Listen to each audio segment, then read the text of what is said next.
Okay, let's just dive right in. We're looking at what can only be described as a monumental travel nightmare. This deep dive is all about the complete and unprecedented collapse of the car rental market in Maui, specifically over the Christmas 2025 period. And this wasn't just your typical peak season price surge, this was a catastrophic system-wide failure. Oh, it was way more than failure. It was a total market inversion. Our sources are calling it a fiasco, and that's not an exaggeration. We're looking at hard data from Kahului Boardport, OGG, and all the nearby resort areas. And our mission here is really to get past those shocking headlines. We need to expose the specific and, frankly, unexpected supply shocks that cause this, so that you, the traveler, can really understand the risks when you're planning future travel. And the numbers are just staggering. When we say shocking, we mean a one-week rental for an economy car peaked at $6,000. 6,000. That's not for a luxury convertible. That's for the smallest, cheapest car on the lot. I mean, for 6 grand, you could book a luxury cruise. Instead, you're just getting ground transport. And the scale of that jump it's just hard to overstate. If you look at last Christmas, the absolute peak price for that same economy car was just under 2,000 for the week. Wow. So you're looking at a 200% price increase year over year for the most basic car they have. But it wasn't even about the price in the end, was it? The cars just vanished. That's the real kicker. Yeah. The problem became availability. The data confirms it. From December 23rd to the 28th, there was total non-availability. Meaning literally zero cars. Zero cars. Yeah. Across the board. And that wasn't just at the airport, OGG. It was also at those off-airport locations, in Kihei, Wailea, Lahaina, places people count on. If you arrived on those days, there was nothing, period. Availability only started trickling back in on the 29th. Okay, so when a market completely dries up like that for 5 straight days, it tells you something's broken. It's not just high demand. It has to be a major rupture on the supply side. Yeah. So what happened? What's so fascinating here is that this was built on three very specific non-demand related issues. It was like a cascade of supply chain problems that all hit the most popular types of cars at the exact same time. The perfect A storm. perfect storm. It wasn't a general shortage. It was almost like a surgical strike against the vehicles that make the most money in a place like Maui. All right, let's break that down. What was the first domino to fall? The first one, and you could argue was the most damaging, was a safety recall in late November. It specifically targeted popular Jeep models, especially the Wrangler hybrids. Oh, that's huge. Jeeps are, I mean, that's the quintessential Maui car, the Road to Hana car. It is. It's foundational to the whole experience. You need that for the adventure stuff. And this recall forced rental companies to pull hundreds of them out of service immediately. Hundreds, not just a few dozen. Now, we're talking hundreds of vehicles just sitting in base yards, perfectly good cars that they legally could not rent out during the busiest week of the year. So you take your most in-demand, highest-margin vehicle offline right before Christmas. The pressure on everything else must have been immediate. Immense. Absolutely immense. That's a huge dent. But that wasn't the only recall causing problems, right? That's right. That brings us to the second supply shock, the minivan aftershock. There was an older safety recall from Chrysler on minivans and some SUVs that happened last summer. Okay, so that's not new. It wasn't new, but the recovery was just agonizingly slow. A really big chunk of that family hauler fleet was still out of service, waiting for parts, waiting for repairs. So we've lost the adventure vehicles, and now we've lost the family vehicles. You've basically crippled the two ends of the spectrum, the fun rentals and the practical ones. You've got it, crippled simultaneously. And then the third strike came. This one wasn't a recall. It was a complete logistics and administrative failure. We've been calling it the convertible stagnation. The convertible stagnation, I like it. The rental company's own systems were expecting hundreds of brand new convertibles, another high-margin popular car, to be on the road by Thanksgiving. Right, they were counting on that inventory. They were. But instead, hundreds of these new cars were just sitting in the yards. They were waiting for processing. Licensing, titling, just getting them into the fleet system.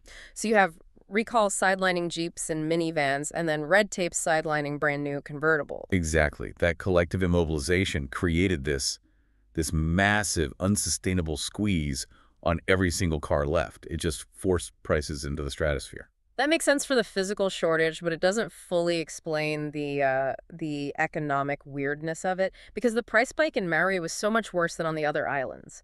That feels like something else is going on with the market itself. This is such a critical point, and the data here it's frankly jaw-dropping.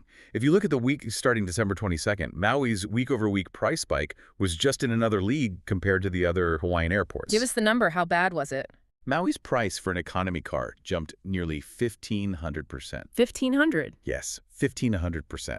We're talking about going from around $400 a week to over $6,000 a week in just a few days. That is just, it's unbelievable volatility. How does that compare to, say, Honolulu? So for that same week, Honolulu saw a big jump, but it was, contained. It was up 123% to about $637. Okay, still a lot, but manageable. Right. Kauai, which is usually a tight market, went up 263% to $812. Kona had a huge increase, 468%, climbing to over $3,600. Still bad, but not $6,000 bad. Exactly. And Hilo just ran out of cars completely, like Maui. Mm. But that price ceiling in Maui was exponentially higher than anything else we saw. That's fascinating because for a long time, Maui was one of the cheaper islands for rentals, wasn't it? It was. That's the big reversal here.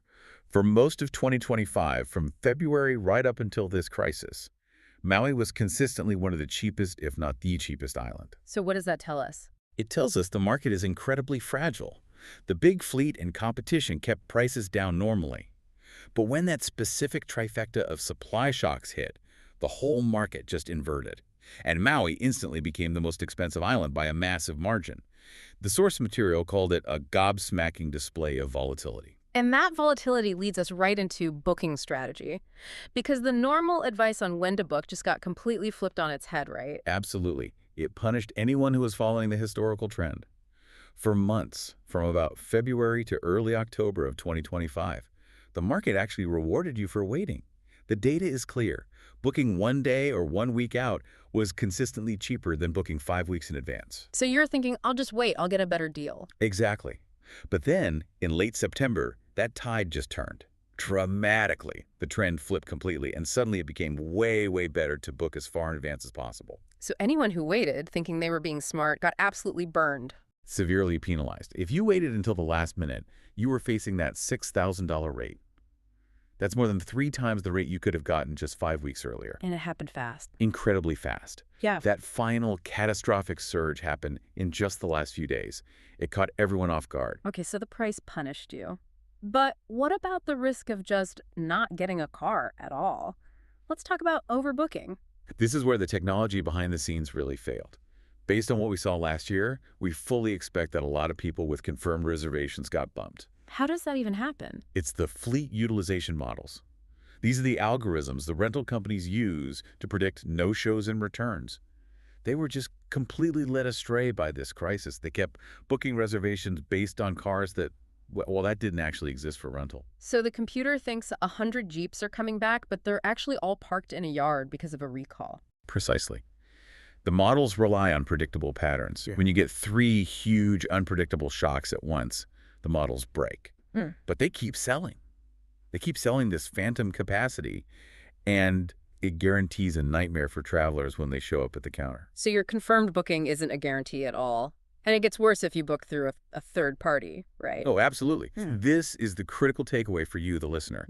If you have a prepaid reservation from an online travel agent, an OTA like Expedia, Kayak, Priceline, you are the most vulnerable person in this entire mess. Why is that? Why are the OTAs so much riskier? It's all about rigidity. Those reservations are contractual nightmares when things go wrong. They can't be modified. You can't switch to the next available car or the next day. They can only be canceled. So if you get bumped, you're just out and you have to start over. You have to start over, rebooking at that insane last-minute price. Your prepaid deal is gone. So the thing you thought was giving you security is actually your biggest risk? It is. And to make it even worse, getting a refund from the OTA after you've been stranded is, and I'm quoting the source, a nightmare. The rental company can't help you. It's a bureaucratic mess right when you're most desperate. That is a critical piece of advice. Wow. Okay, let's look forward a bit. Is there any good news? What's the forecast for January? There is a silver lining. The data shows the system starts to breathe again almost immediately after the peak. Prices are expected to settle back down to less insane levels in early January. That disaster window really slams shut around December 28th. What do those prices look like? So for a 1-week rental starting December 29th, The price drops to around $900 for off-airport, 1,000 at the airport itself. Still high, but not 6,000. Right. And then by January 5th, 2026, it's back to normal. Hmm. We're talking $416 off-airport, $492 at OGG. The volatility just vanishes. So what's the advice for someone planning a trip for early 2026? Should they wait? No.